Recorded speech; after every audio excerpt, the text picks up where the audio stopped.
Have you ever wanted to really peek under the hood of a neural network? I mean, not just read about it, but actually build one from the ground up?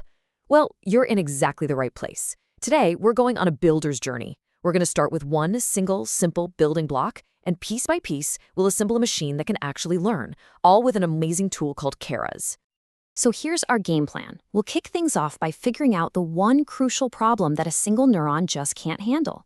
From there, we'll see how stacking layers solves that problem, how we turn that idea into actual code, and then how we teach our new network. We'll even cover the common mistakes everyone makes before we put it all together and build a complete project end to end. You know, to really appreciate just how powerful these networks are, we have to start with their limitations.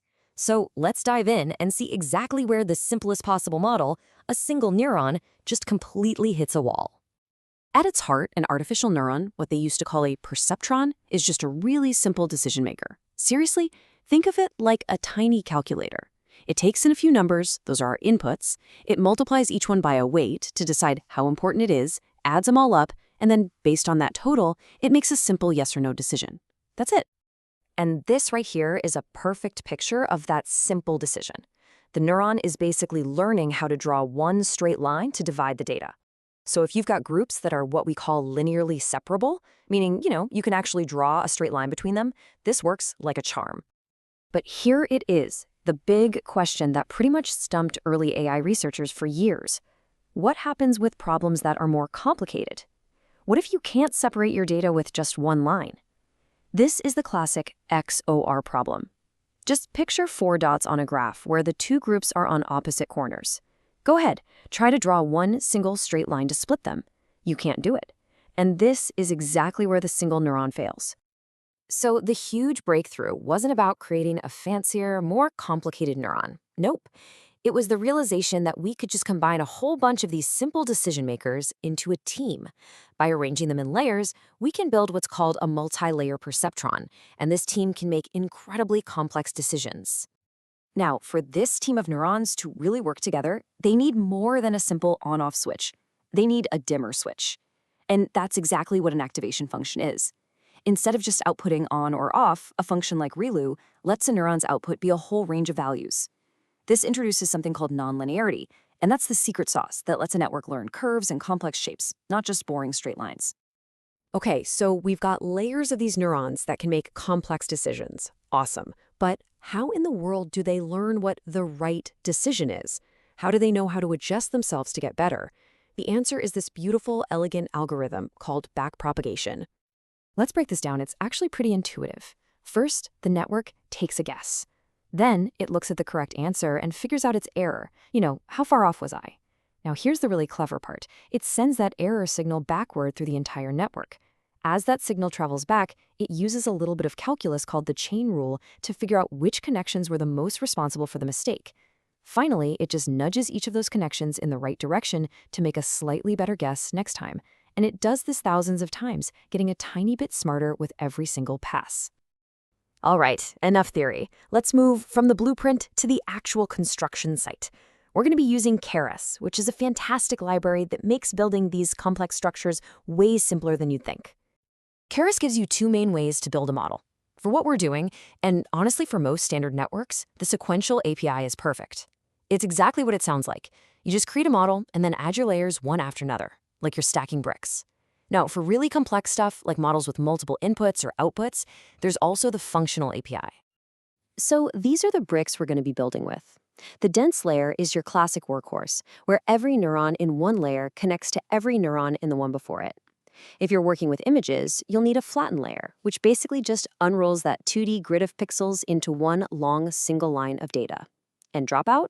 That's a super clever trick that helps your model learn better by randomly turning off some neurons during training. It forces the others to pick up the slack and learn more general patterns. Building the model's architecture is kind of like assembling the engine of a car. It's a critical part, but it's not going anywhere until you add fuel and turn the key. And that's exactly what training is.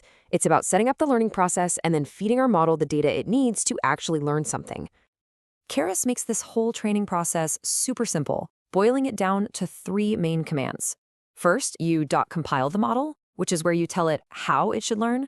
Then you .fit the model to your data, which kicks off that whole backpropagation learning loop. And finally, after it's trained, you evaluate it on data it's never seen before, just to see if it really learned the concepts or if it just memorized the answers. Let's take a closer look at that compile step, because it's really important. You have to choose 3 key things here.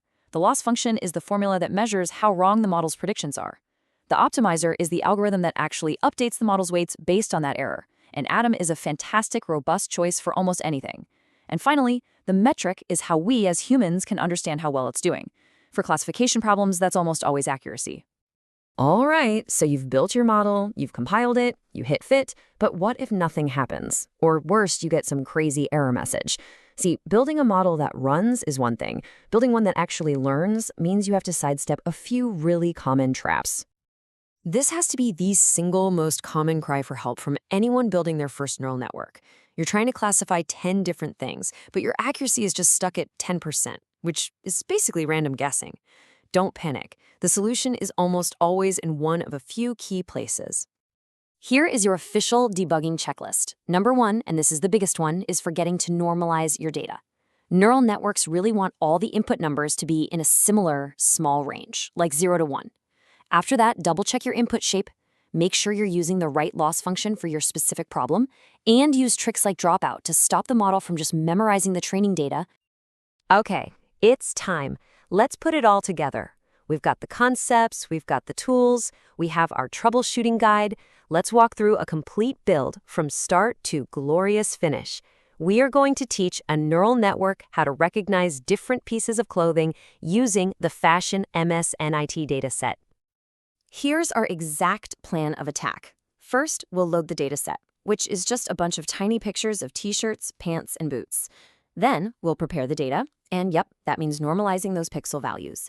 Next, we'll build our sequential model, compile it with the right settings, and set it off to train.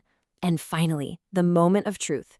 We'll evaluate how well it performs on data it's never seen. This visualization is so cool. It gives us a little peek inside the network's brain after it's been trained. And you can see it's not just memorizing the pictures. It's actually learning the underlying features that make a boot, or a shirt, a shirt. It's created these separate little clusters in its mind for each type of clothing. And the result? After all of that, our pretty simple network, built with just a few basic layers, can look at an image of clothing it has never seen before and identify it correctly over 90% of the time. We did it. We actually built a machine that can see and understand. And really, this is just the beginning.